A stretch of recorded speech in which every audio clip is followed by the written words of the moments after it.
The Aggies, the Jazz, the high schools. If it's the sport you care about, we're talking about it. The Full Court Press on Sports Talk Radio, 106.9 FM, 1390 AM.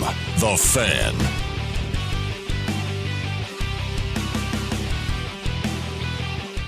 What's going on, everybody? Eric Frandsen, Ajay, Salvesen, Full Court Press here on The Fan, 106.9 FM. 1390 AM, streaming online, 1069thefan.com. Also have podcasts of our old shows there, old episodes, and former interviews. And there's some great interviews that we've had recently with some guests that we've had here on the show. Former players, former coaches. Stay tuned for that, for more of that to come, I should say. But certainly the sports world mourning the passing of Kobe Bryant over the weekend. Utah Jazz, I'm sure, will have some kind of a tribute this evening. We should be watching and listening for that as the game gets started. Most NBA teams last night, the way that they did a tribute for Kobe Bryant is they would take a 24-second shot clock violation in honor of Kobe Bryant's jersey, number 24, and then the opposing team wouldn't come across the half-court line and would get an 8-second violation in honor of Kobe Bryant's number 8 jersey. I'm sure we'll probably see something similar tonight because that's become pretty widespread through the NBA just in the last 24 hours. But there'll be some kind of tribute tonight, I'm sure. Watch for that. Yeah, absolutely. Eric, we got to do roll call. Okay, time for roll call. Everybody, if you're listening to the show, text in to 435-339-0321. Let us know if you're listening, where you're listening from. Appreciate you tuning in here to the Full Court Press on 106.9 FM. 1390 AM. I like to do roll call. It's just fun, you know. Who's listening in? Where Raise your hand. From? If you're in the car, if you're at home streaming it, how you listening? 435-339-0321 is how you can text in. It is free to text in. Well, if you have unlimited texting, if you don't and it's like charging you, then you have message data rates applied to your service, whatever. But roll call. Time for roll call. Eric, Aggies get a big win over Colorado State. I felt like it was an underrated must-win for both teams. One, for Colorado State to keep that momentum, and two, for Utah State just to stay in the hunt. A loss to Colorado State would have been so severe damaging. Colorado State came into the game winners of 4 straight. They had some momentum on their side. Utah State and Colorado State, it was close for a good part of the game. Yeah. Utah State just couldn't really get away from them.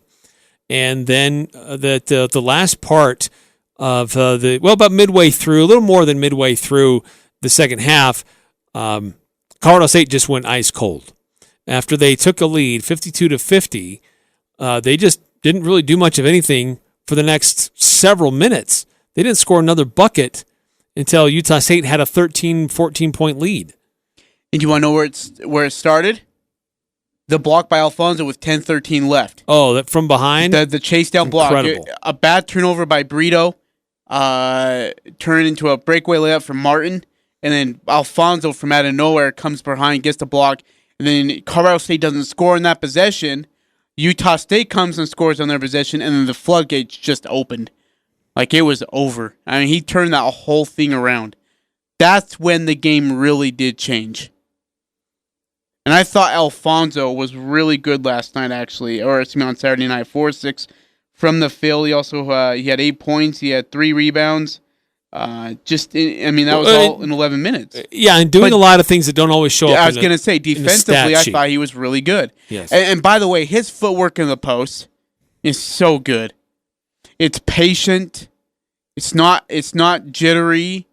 It's just, I mean, he finds the hoop with his feet, with eyes in the back of his head, and it is really something to watch. When you watch Alfonso in the post, watch his feet. Don't watch all the other players. Watch Alfonso with the ball in the post. It's incredible. Another great game by Sam Merrill, 28 points, 5 assists, dude. Just everywhere on the court. Come on. And Justin 10 of 15 Bean. from the field and 5-7 from deep. Yeah. And Justin Bean, yeah, you're right. 6 of 8 from the field, 9 boards, 13 points in 31 minutes, 3 assists as well. He had a couple of nice dimes as well, offensively. I thought he was really good. And Namish Keta, he's getting back to be the Namish remember of last year, 4 or 5 from the field in 32 minutes. He had 10 points, 5 assists. He did have 6 turnovers, including 1 into the 6th row. But he also had 7 boards, and he had 2 monstrous dunks. Yeah, Nico Carvacho is always somebody to watch out for Colorado State. He's a good center in the league. 14 points, 9 boards. But I felt like he wasn't as dominant as he could have been. I thought Utah State did a pretty nice job. I don't want to say a great job on him, but I thought they did a nice job countering him or making him have to work really hard for what he got. Yeah, again, I think Nico comes here, and I think Keta takes it as a personal challenge. Now, Aggies still have to go to Colorado State, and we'll see what that brings up. Last time they went there, they had to go in overtime just to get out of there with a win. But yeah, by the way, Adam Thistlewood, I thought was really good. In fact, to start the second half, you had the Sam 3, Thistlewood 3, Sam 3, Thistlewood 3, and then Justin Bean completes a 3-point play on the other side. Like, it was just back and forth. Like, that was high-paced basketball for the first 5-6 minutes to start that second half, which was really impressive to watch. A good win for Utah State, just that they need to continue to win these games against teams that really aren't as good as Utah State. And Colorado State in the RPI, the net rankings, they were, because of their 4 wins in a row, they were creeping into that top 100 range, but they're at 102 right now after the games that have completed over the weekend.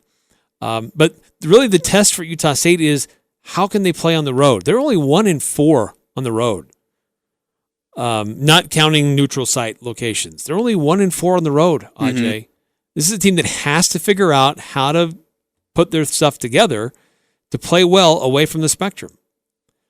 Granted, they're going to have probably their best time of trying to figure that out tomorrow against a really bad Wyoming team. Yeah, and by the way, Wyoming is really, really bad.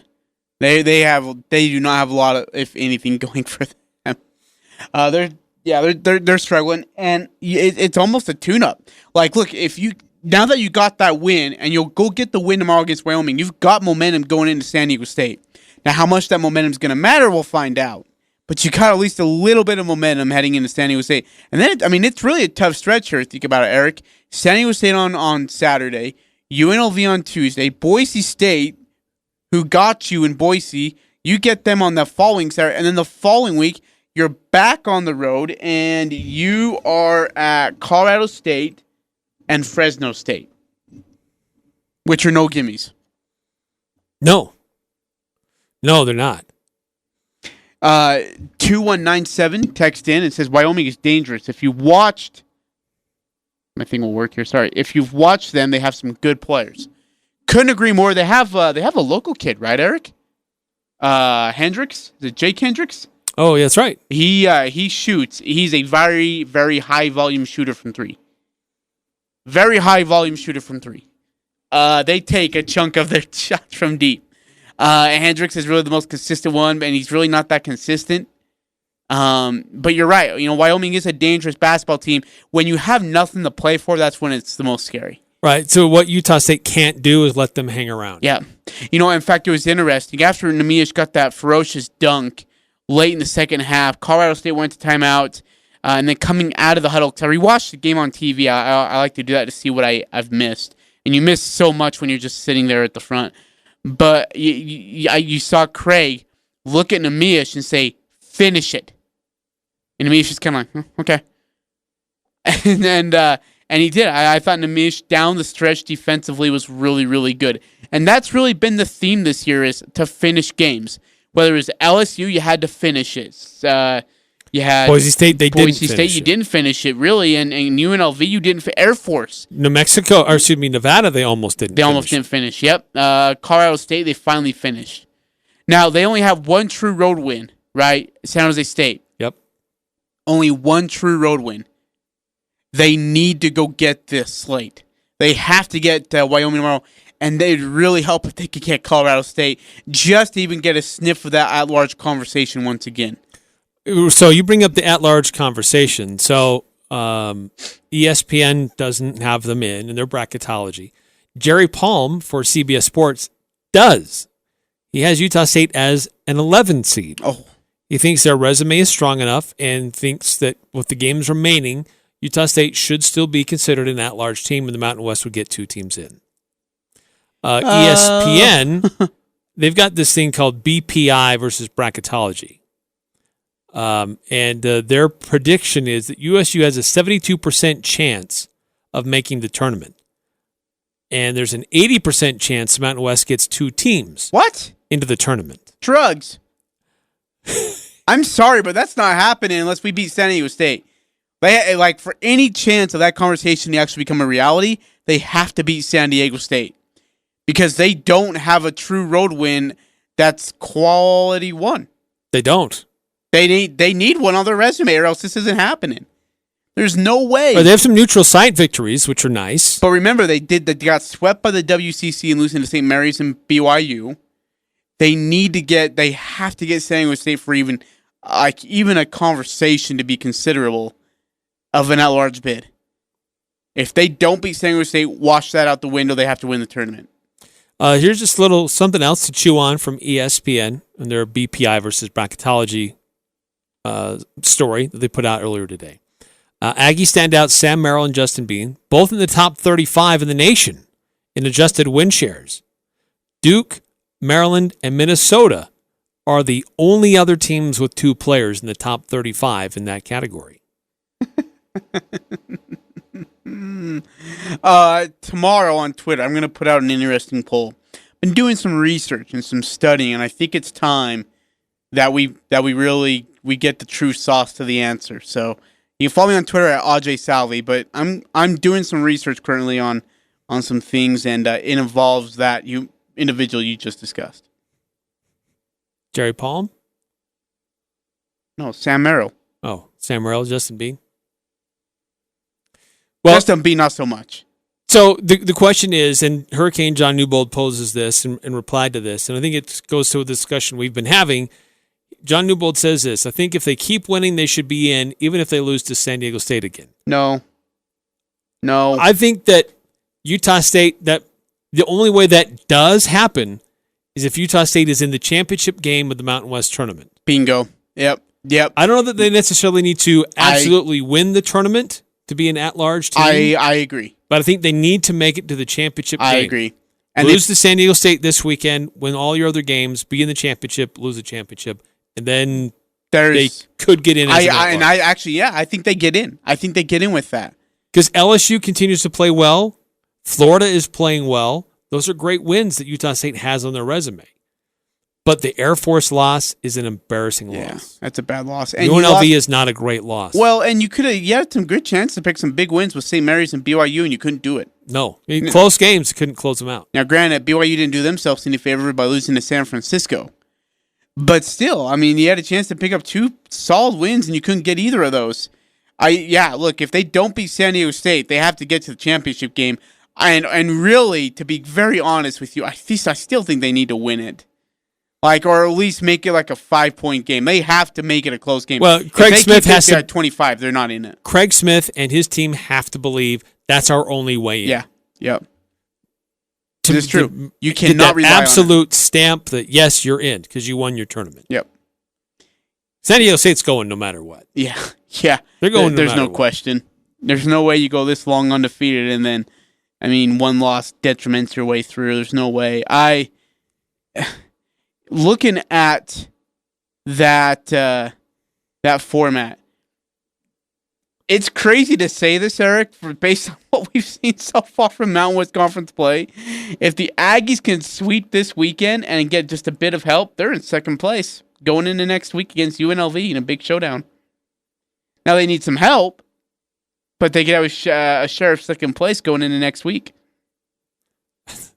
That's nuts. That just blow your mind? I was looking. It doesn't really speak very well of the Mountain West Conference, to be honest. You're dang right about that, Eric. You're absolutely right about that, my man. But you need help. A lot of it. Utah State, with their recent winning streak here, have moved up in the rankings, in the net rankings. They're now up to 62. Mm-hmm. They were in that 80 range for quite a while there, and now they've jumped up to 62. They're the second highest team in the Mountain West. Nevada is at 82. And then Boise State's at 101. Colorado State's 102. New Mexico has dropped off considerably. They're down to 119. UNLV, they started out Mountain West play pretty good, and then they just weren't able to hold on. They've lost a couple of games here recently. They're down to 129, and then it's just a bunch of mess after that. Oh, boy. This is always a fun time of the year. Yeah, and look, they're at the bottom half of their stretch now of the schedule. They only have 4 more home games left, believe it or not. They got UNLV and Boise State next week, and then after that, they got 2 home games left, and it's Wyoming and San Jose State. And then their regular season. I mean, they got 1, 2, 3. They got 4 games left on the road and 4 games left at home, and we're done. And 4 of those games will be taken care of in the next week, and then they're down to 4 games left in the regular season. Utah State has 5 road games left. They're at Wyoming, at San Diego State this weekend. Oh, I missed the Wyoming one, sorry. Then they go to Colorado State and Fresno State, and then they close the regular season at New Mexico.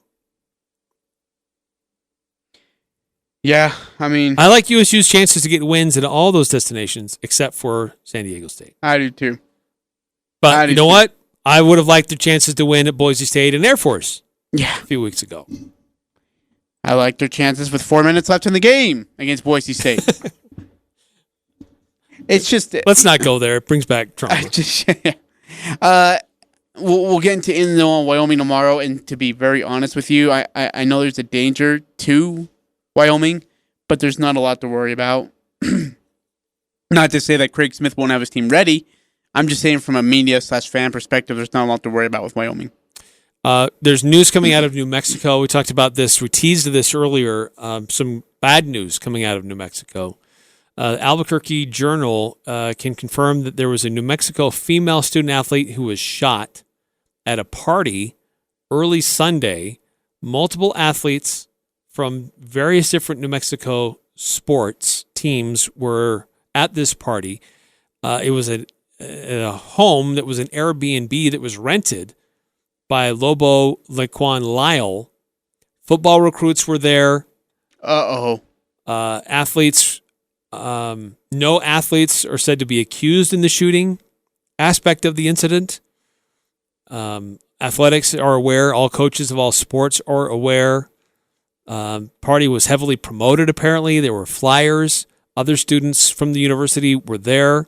Among those who were in attendance were University of New Mexico basketball players who chartered back from Reno after a 22-point loss to Nevada, got back to Albuquerque at midnight, and then they went to the party. Dude, Paul Weir's job's that thing is being set on fire. He is on thin ice. Yeah, stuff's getting real over there, and if he doesn't clean it up quick, and it might even be too late, he's looking for a new job after the season. All this is coming from Jeff Grammer, and he continues. He says, aside from the criminal aspect of the party and the shooting, administrators are looking into who was promoting the party, who was receiving money for it, what eligibility ramifications it all could have for whatever sports or athletes were. Yuck. The fact that football recruits were there is not a good thing either. Oh, that's not good at all. You know, and the sad thing to it all is... the sad thing to it all is that it's gonna take away from some careers. Like, I know there's no suspects that are athletes, but that doesn't mean that there's punishment. That's just being involved, man. Association, and we don't know the details or anything, but no, there's still some information that needs to be revealed. But it was heavily promoted for athletes. Did she say she was killed? Is that no, non-life threatening? Okay, good. Non-life threatening. Good. But it was heavily promoted. Recruits were there. Athletes were there. But who paid for the Airbnb? Yeah, that's what I want to know. Did you have to pay to get into the party? That's what I want to know. Who got the money? The players are getting back late. Why are they going to midnight, a party? And they're going over to a party in the wee hours of the morning. There's some real problems in Albuquerque. And there are real problems at New Mexico. University of New Mexico. Why does Rocky Long want to go there? So that's That's the bad news in New Mexico. I guess the good news is that they got Rocky Long back. Why? Like, you just left San Diego for that crap show? I know. Dude, he's got to be like, what in the world am I doing? He was a very successful coach for the Aztecs. And now he's coming to be the defensive coordinator and linebackers coach at New Mexico. Just doesn't make any freaking sense to me why he left. Especially that place. Yeah, he was far more successful at San Diego State than he was at New Mexico. Yeah. That's amazing. Oh, that's not good. Jeez.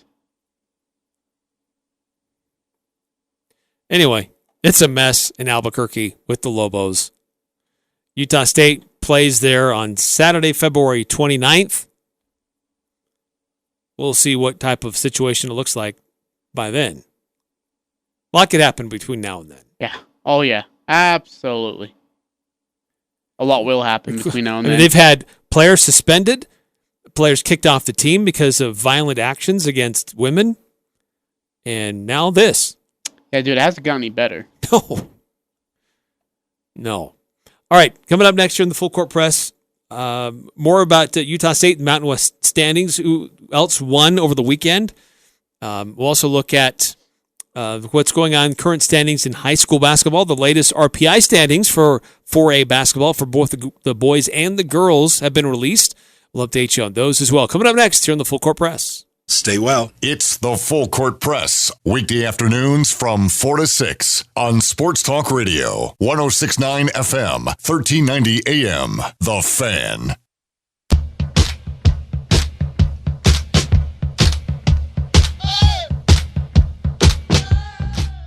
Yesterday, we learned of the tragic and sudden deaths of 9 people, including Kobe Bryant and his daughter, Gianna.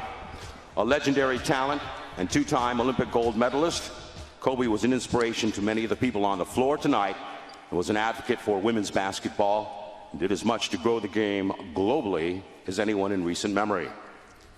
He and Gianna were tremendous supporters of UConn, friends to both teams, and their untimely deaths leave us heartbroken. We send our deepest and most sincere condolences to the Bryant family, Vanessa, Bianca, Natalia, and Capri. Please join us in a 24-second moment of silence in remembrance of Kobe and Gianna.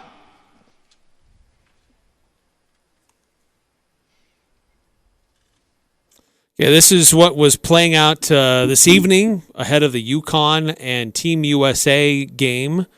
There was seen some recent things lately that Kobe Bryant and his daughter, especially his daughter, was very much in support of the UConn women's basketball team. Yes, she wanted to play there. She wanted to play basketball at UConn University one day. That was her goal. She, like, out of all the girls, she was the one that had the most competitive edge in her. The one that said, I'm going to be Kobe on the women's side of basketball.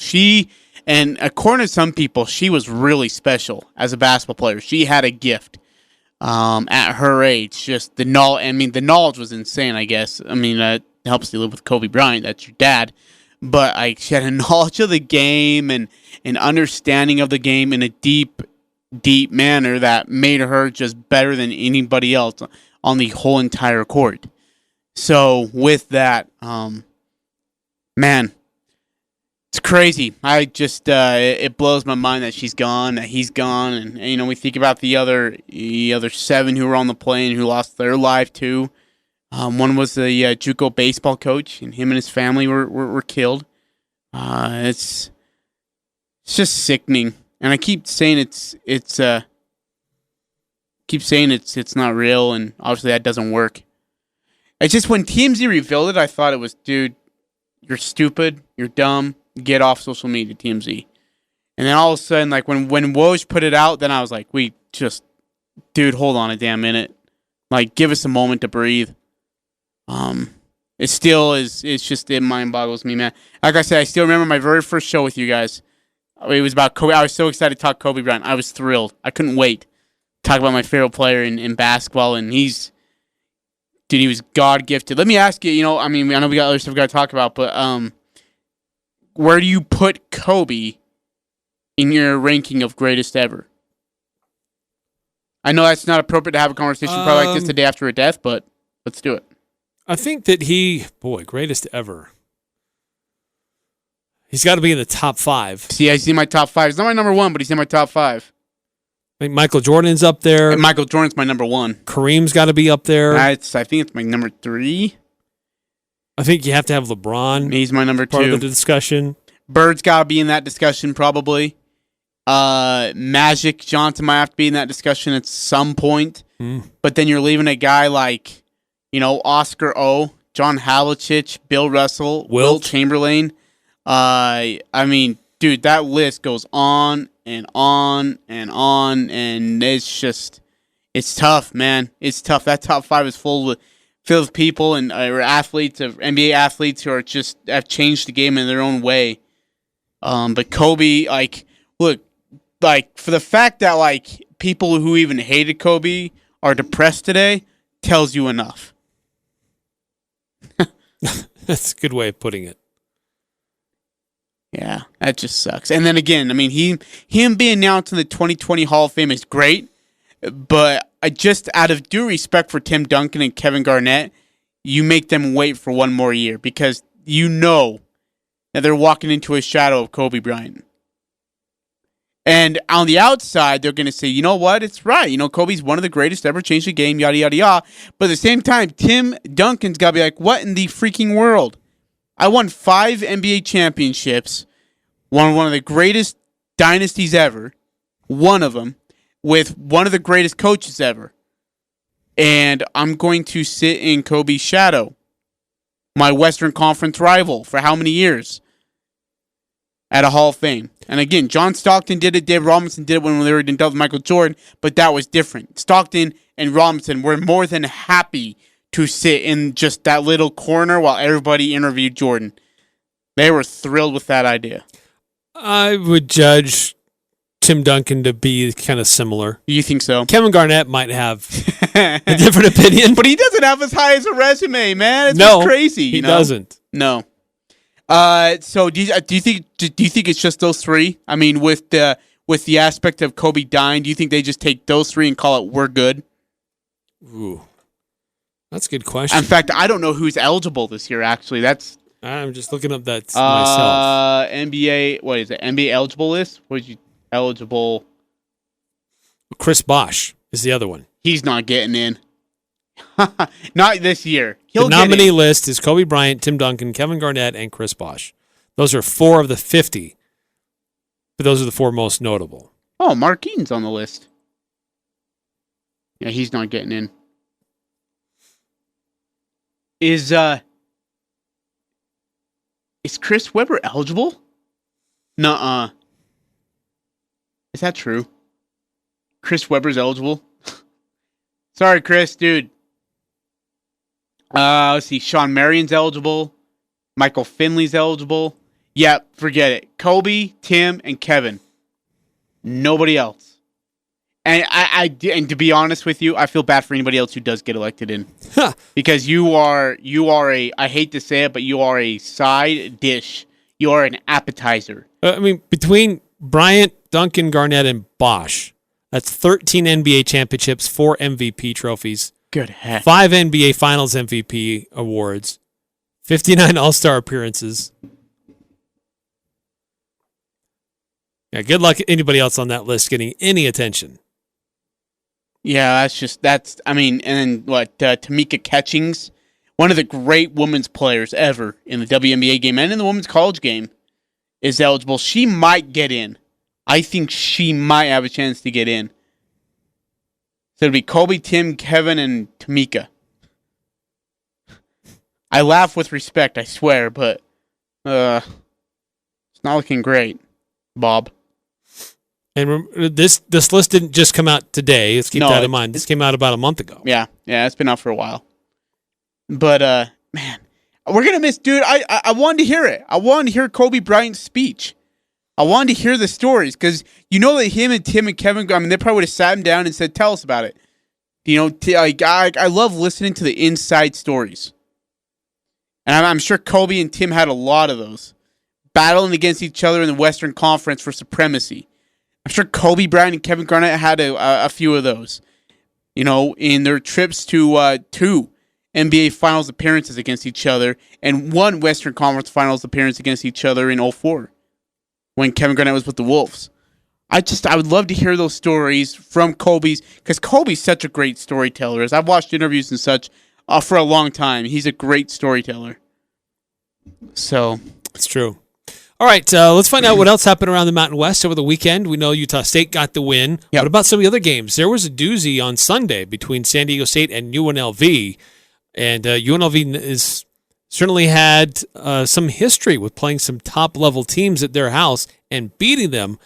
Were they able to pull it off on Sunday? We'll find out. Coming up here with a quick word from Nate Kreckman in the Mountain West. And on the other side, we'll talk about the latest standings and RPI rankings in high school basketball and what's going on with the latest rankings for the boys and girls in Region 11.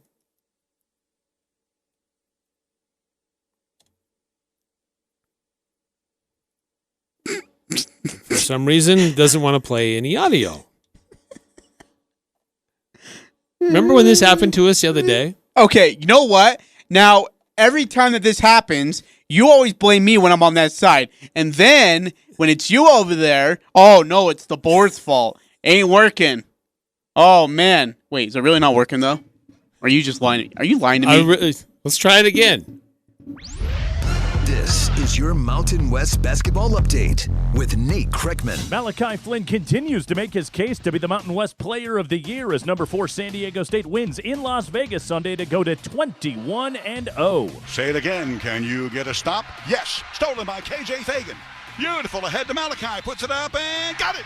And he was fouled. Ted Leitner on extra 13-60. Aztecs hold off UNLV 71-67 at the Thomas and Mack. Their 21st win, now a new record for best start to a season in program history. Flynn, 21 points. He's averaging 20 a game away from Viejas Arena. Saturday, it was Nevada hitting 17 triples on their way to a 96-74 home win over New Mexico. Game clock down to 2:05, shot clock at 12. Drew way outside left, Heim screens, Drew 3-ball left side. Drew got the 3. John Ramey from Learfield IMG College. Wolfpack have won 3 of their last 4, second in the Mountain West with a 6-3 conference mark. Utah State looking to climb back up the conference standings. They pull away from Colorado State in the second half Saturday in Logan. 61-52. Aggies led by as many as 14 in the first half and have trailed by as many as 3. Down low to Cada. Cada throws down the dunk over Thistlewood. Scott Gerard from Learfield IMG College. Sam Merrill hits 5 threes, goes for 28. Aggies snap Colorado State's 5-game win streak, 77-61. Boise State at Fresno State Saturday, and the Broncos roll to a big road win. Back inside, they go to Kejab. Cross court, left corner to Alston. Open 3 for him. Bullseye! Bob Beeler from Learfield IMG College, 87-53 the final. Boise State 5-4 in league play. The other Saturday final, San Jose State a 90-81 home win over Air Force. Women's hoops Saturday, Fresno State comes back from 17 down to win 85-80 at Boise State. Bulldogs leading the Mountain West at 9-0. And that's your Mountain West basketball update. I'm Nate Kreckman. Sunday, the San Francisco 49ers and Kansas City Chiefs square off in Super Bowl 54. Hi, this is Scott Graham. Join me and the rest of our Westwood One crew from Miami for all the action. The Chiefs are in the big game for the first time in 50 years. Can they bring the title home to Kansas City? Or will the Niners take a 6th Lombardi trophy back to San Francisco? Tune in to find out. If it's Super Bowl 54, it's right here. It all starts at 3 o'clock with pregame and then kickoff at 4:30 on Sports Talk Radio, 106.9 FM, 1390 AM, The Fan. It doesn't matter who you root for. The Full Court Press has all the high school sports covered. The Full Court Press. Connect with us on Facebook, Twitter, and online at 1069thefan.com. I think his competitiveness, his will to win, his drive, his work ethic. I think it's something that whatever you do in life, you want to, be at your best and give everything you got. And I think Kobe was the one guy that gave everything he got every single night. Everyone's different. Everyone got different skills, but when you give everything you got to your team and in order to win every single night, it's something to get inspired from. That's Rudy Gobert. His thoughts on Kobe Bryant, saying he was an inspiration. We're seeing now as games get started on the East Coast, in the Eastern time zone, we're seeing different tributes these teams are doing as they begin their games. A game in Detroit, Pistons players for the starting lineups and the announcements to get the game started in the national anthem all came out wearing dark jerseys with the Motor City on the front and Bryant on the back, and they wore either a 24 or an 8 during the opening ceremonies of the game. As it got started, they observed a 24-second moment of silence, and then as the players went to the bench, they took those jerseys off and put on their regular jerseys for the game. What the Jazz will do tonight, I'm sure it'll be something similar. Don't know specific what they'll do, but this seems to be a growing trend that we're seeing throughout the NBA is the teams reacting to the news of Kobe Bryant's passing yesterday morning. Ajay, Region 11 basketball. The girls hit the midway point last week. They only played one game last week. The boys will only play one game this week to make it even. The boys won't play on Wednesday. They only have one game on Friday this week. So that means that everybody has played everybody to this point. And from here on out, it starts to shift. If you hosted the team, now you're going to play at their place, or vice versa. But the latest UHSAA rankings are out. The team on top is the same. The team on the bottom is the same. Skyview is still number 1. Mountain Crest is still number 21. And there's been some movement with the other teams, though. Ridgeline has moved up a little bit. Bear River has dropped a little bit. Green Canyon and Logan made some slight gains. But Skyview affirmed number 1, Ridgeline at number 5, Bear River at number 10. So there's still 3 teams from the Region 11 in that top 10 for boys basketball, with Green Canyon just on the outside. They split their games this last week. Yeah. So wait, where's Ridgeline at now? Ridgeline is number 5. Okay. And kind of a scrappy team. I think they're punching above their weight class right now. When Green Canyon, well, I guess when Skyview does got to go to Ridgeline. When that game happens, watch out, Skyview. I think Ridgeline's going to come ready to go. That's a scrappy basketball team. They just play hard. Someone told me that really well. They said, look, they're not as talented as Skyview, but they just give you 32 minutes of grief. I mean, they will, if they're down 20, they're going to play if they're down 5, and they're going to give you everything they got. I love Caden Cox. I think he's a scrappy kid.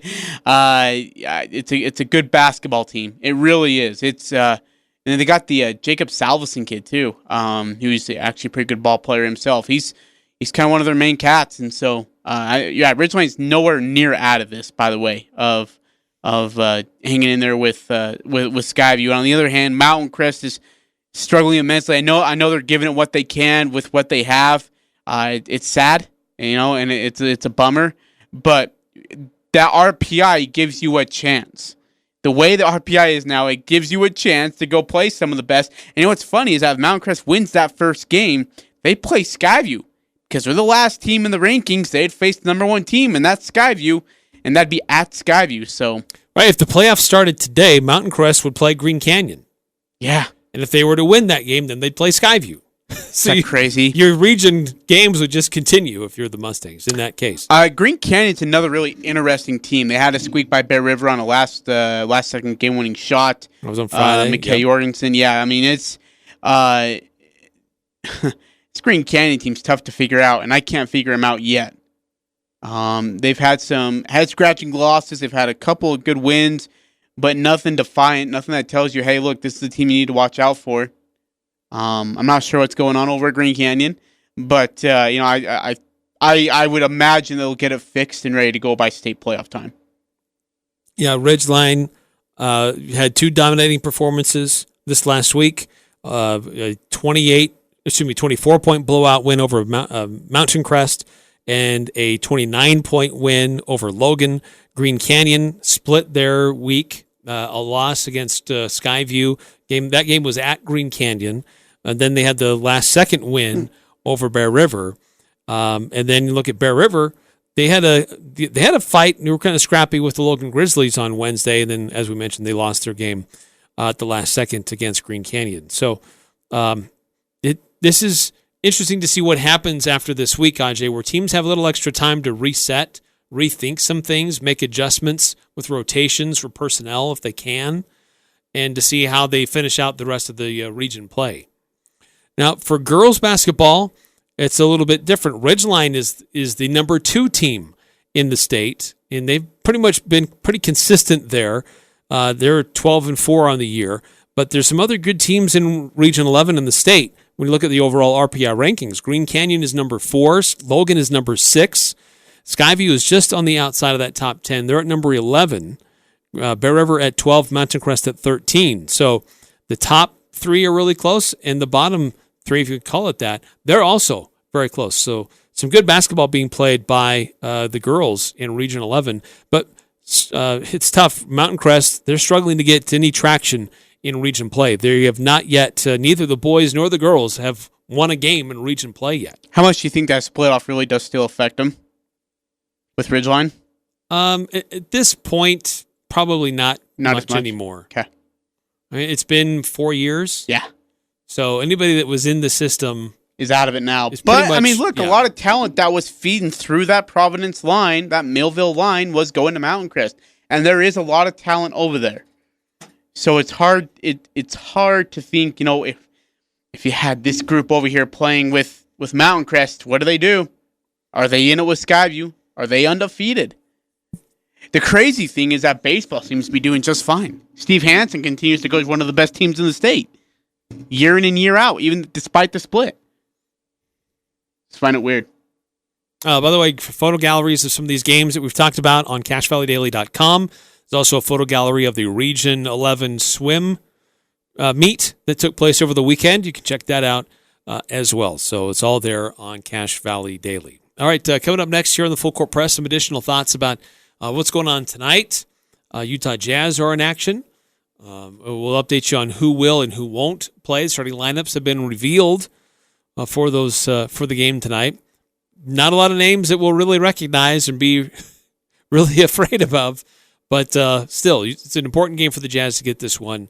And again, continuing to see how people are reacting to the news about the passing of Kobe Bryant on Sunday. Different teams having their tributes that they're doing for Kobe Bryant, who had a tremendous career in the NBA, retired just a few years ago, and is now eligible for the 2020 NBA Basketball Hall of Fame, and certainly will be. He was going to be a shoo-in no matter what, but now it'll be interesting to see how that is handled when that comes up a little bit later on this year. Anyways, we have more to discuss coming up here on the Full Court Press, 106.9 FM, 1390 AM, The Fan. Northern Utah and Southern Idaho's home for sports. It's the Full Court Press on Sports Talk Radio, 106.9 FM, 1390 AM, The Fan.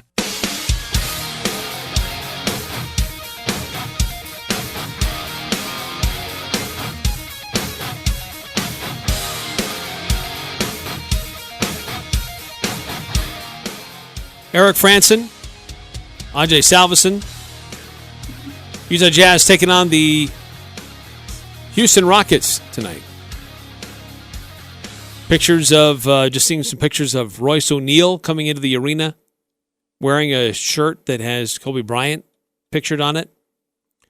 I'm sure we'll have some kind of tributes that we'll hear here on the on the Fan during the Utah Jazz broadcast coming up later on this evening. Pre-game coverage in about an hour, starting at 6:50. Tip-off will be at 7. And have you seen this Kareem Hunt story yet? No. Tells you how the police feel. So the Browns running back Kareem Hunt was pulled over, and there was marijuana coming out. There was marijuana in his car, and he had an open container of vodka in his vehicle. So that right there would probably get you a ticket or even arrested, right? This was on January 21st. He was stopped by. He was at a traffic stop. It was released by the Rocky River Ohio Police Department. So he's pulled over on suspicion of speeding last week in Rocky River. During the stop, the police officer found marijuana in a backpack with Hunt's name on it, but cited him only for speeding, because according to the police report, Michael Asbury took Hunt to the police cruiser after detecting the smell of marijuana coming out of the car.